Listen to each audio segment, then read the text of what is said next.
Hey guys, welcome back to the channel. Last time you saw this truck, we were putting the motor in the frame. So in that time period since that video, we did the rear main on it, and we got some other parts here. Obviously you can see there's a cab back here now, and a whole bunch of other stuff done here. So I'm going to go ahead and give you an overview of what we did with this so far. Been trying to get this done for him. I know he wants it back, and like I've said in a couple videos, that I'm under a time crunch here. So trying to get as much done as we can. However, this is going to follow the same paths and lines that we have done on previous trucks. The 2001 F350, we did a bunch of videos on it.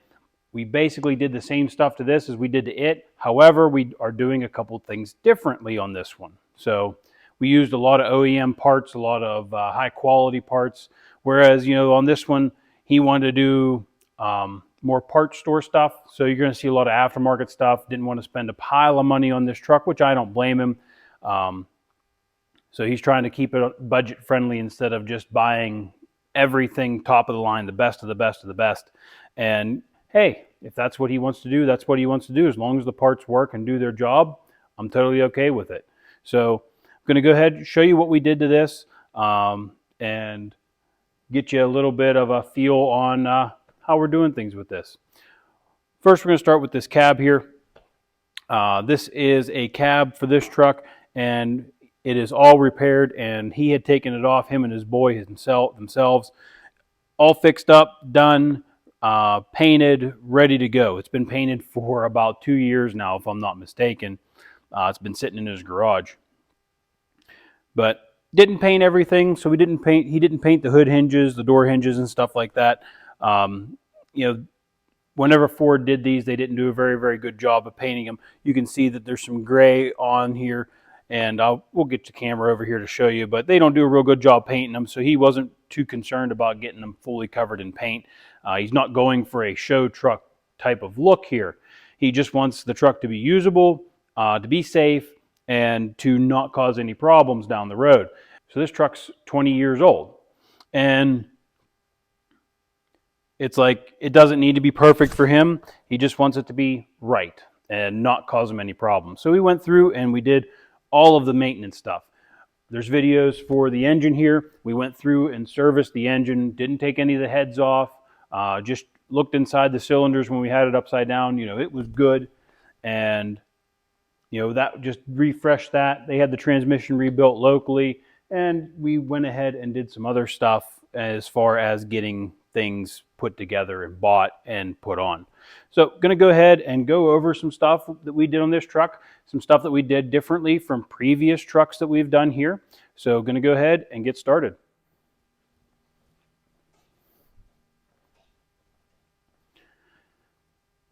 We went ahead, new pulleys. These are, I do believe, Napa brand, and it says made in Canada on them. Seem to be pretty decent quality. I was unaware that you were able to buy these two pulleys separately. This is the dually, so this is a Super Duty, so it has the dually tensioner. He went ahead and bought these two pulleys because the tensioner was still good.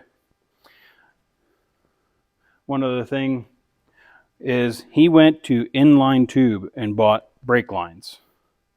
As you can see, the brake line over here just terminates there with the red cap on it. So he bought the stainless steel inline tube kit, and this is the front one here. This is probably the one I had the biggest issue with, just because of shipping and stuff, and the way that it bends and around and goes down underneath the crossmember to the other side. It can kind of cause you a little bit of a problem for getting it fit, because they got to fit in a box, obviously. But they come with all of the lines. These ones here go to the ABS box. They're all bent nice. They all come with caps. I had the union on this one for test fitting, but they all come with caps on them. That one's off because we were test fitting it as well. But very, very clean setup. Every once in a while, you can get a screw up from inline tube where they take a fitting, instead of it bending down this way, it'll bend this way. And if you do call them and tell them about it, they will fix it for you. Now, we are running a MBRP exhaust on this. He decided to do the 5-inch aluminized, and it fit pretty good, and fits pretty good all the way up through here. It goes around the transmission really well. doesn't interfere with anything up through here. My only gripe about the MBRP stuff are these stupid clamps that they make you use now for the hangers. The hangers bolt to the clamp, and the guy at MBRP that thought that was a good idea should really get his job evaluated. New breather on the transmission. I'm waiting for another one of these little breathers to come for the transfer case here. However, everything's been installed, serviced, new fluid in the transfer case, something that we always do. One thing is this transfer case requires an ATF product.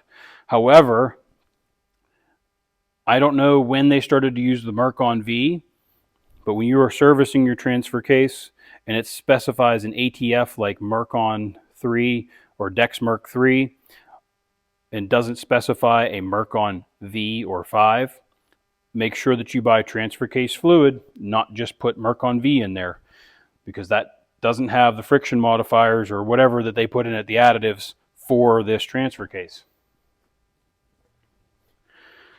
We have all the vacuum lines ran here. This will go down here once we put the hose on, it'll stay.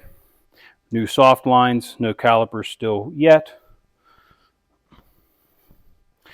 The track bar is getting much, much closer to being aligned here. We're going to hopefully get the cab set on and it'll align it close enough, but getting there with that.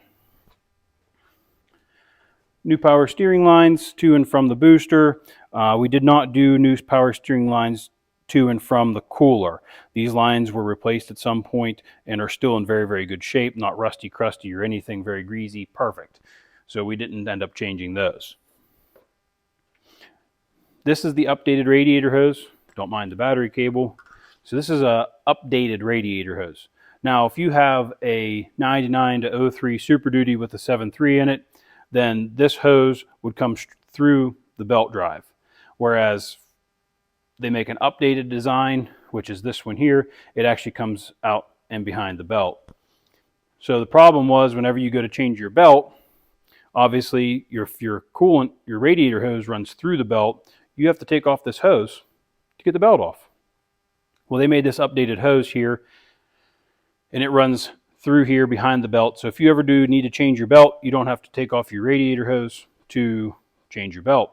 Now, why Ford didn't do this originally, even though they casted a little holder here for this radiator hose and a place to put a zip tie to hold it back away from the belt, why they didn't do that originally is beyond me. Because this truck, being a 2002, even had the one that came straight out through the belt. When they purchased this truck, it had a pyrometer in it. However, the pyrometer was in the downpipe. We went ahead, drilled and tapped the manifold, and we put a new pyrometer in just because the old pyrometer didn't have the fitting here to go into the manifold. And for as much money as it was to buy this fitting, it was cheaper to buy the whole new assembly. So we went ahead and got a new one of these and installed it. Once again, everything is installed on the top here. I just have this clamp laying here for now. It goes up here. But the intake Y is put in. All the vacuum lines are ran. All the plugs are ran. All the wiring is ran where it needs to be. And you can see that the glow plug relay fits really, really well in here. And everything routes through there in a nice pattern. You know, nothing's going to be pushing on anything, nothing's rubbing anything. It's a kind of a mess with these Super Duty 7.3s because they have all the vacuum lines and the wires. You know, like they still have the intake heater on here and the relay for it, which is here. However, it's just a bunch of stuff and they pack it into a very small, tight area. And then you can see that we got everything installed here. Downpipe fit good. The up pipes fit really, really well. Nothing surprising there.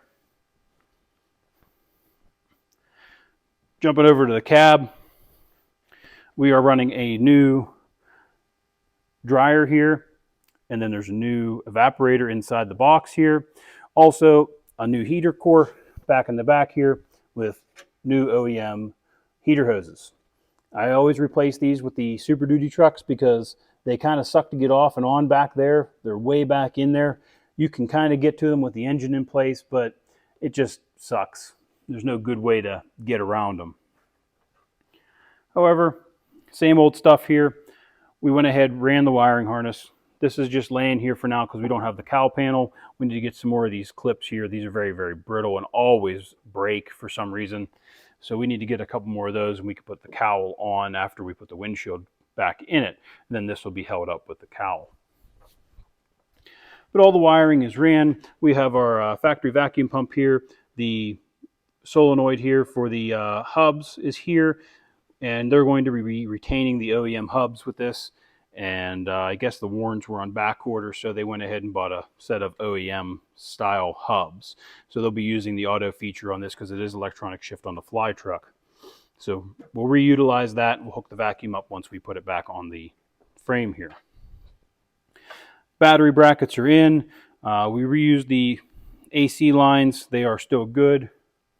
And then as you can see over here, we still have all of the old nasty brake lines installed. Not going to be messing with these brake lines for a little while yet. Going to put the cab on the truck before we mess with the brake lines. Because once the brake lines are set on here and you set it on the truck, then you run the risk of bending them or them getting pinched between something. So we're just going to go ahead, get this cab set on the frame before we start messing with more of these brake lines. And these old power steering lines are still on here. We're just leaving them on there for now. May end up taking them off right before we put the engine or the cab on the frame there. All the plugs here all go to the frame harness or the dash harness. That's where all those go. And there's a pile of plugs here. So we'll go ahead, plug everything in before we put the cab on the frame. So there's still two more grommets that need to come through the firewall here. You can see the one up here and the one down at the very, very bottom there. It's not through. Those are the dash harness plugs. The dash is very loosely installed. There's only 2 bolts holding it in here right now. The reason being is I was not given the harness that runs up to the top of the roof here to do the overhead console and the visors and everything.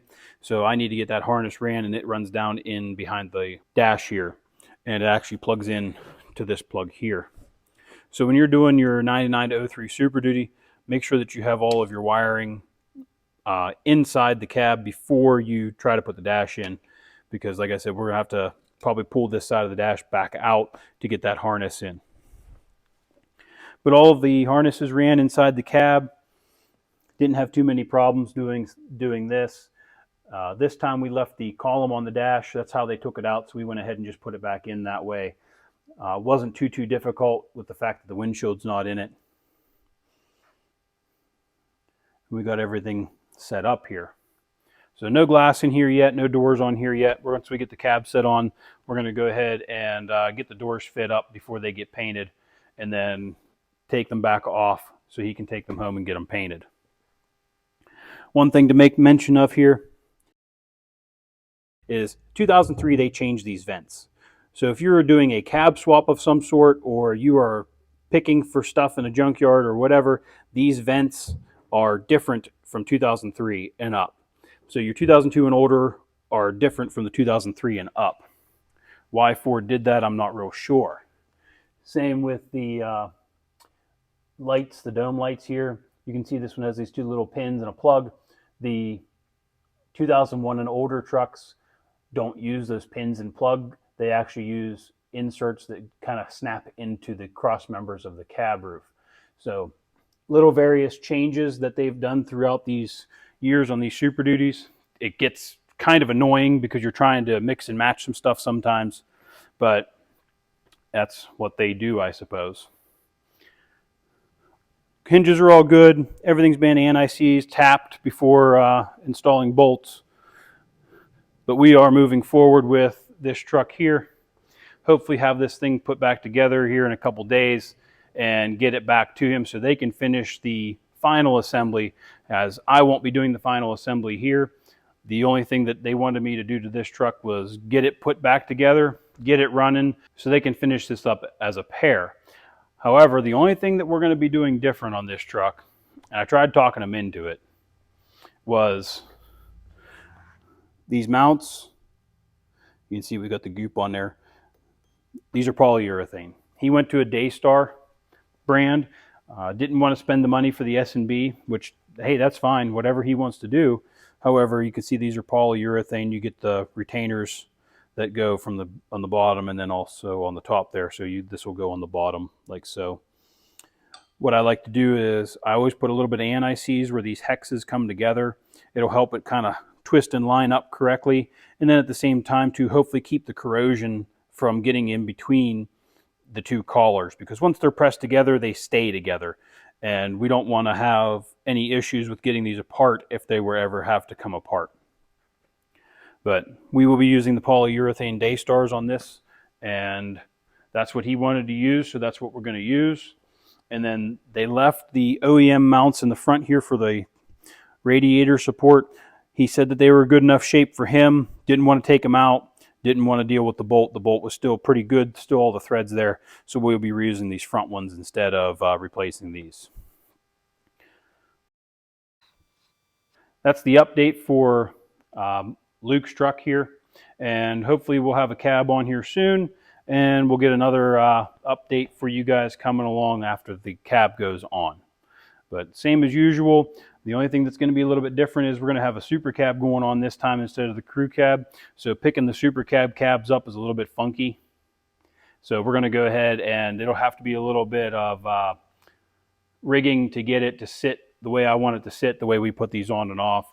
Because instead of your weight being about right here, for lifting up the crew cab, all your weight's going to be about right here. So with that shorter cab, and then also we have the dash in it now, we're going to go ahead and we'll probably have one fork inside the cab and one fork out, and then we'll be running rigging from the front of the core support up to the fork. But that's how we're going to be doing this, so hopefully we can get that on video as well. We'll see how that pans out, and we'll keep you guys updated on this F350.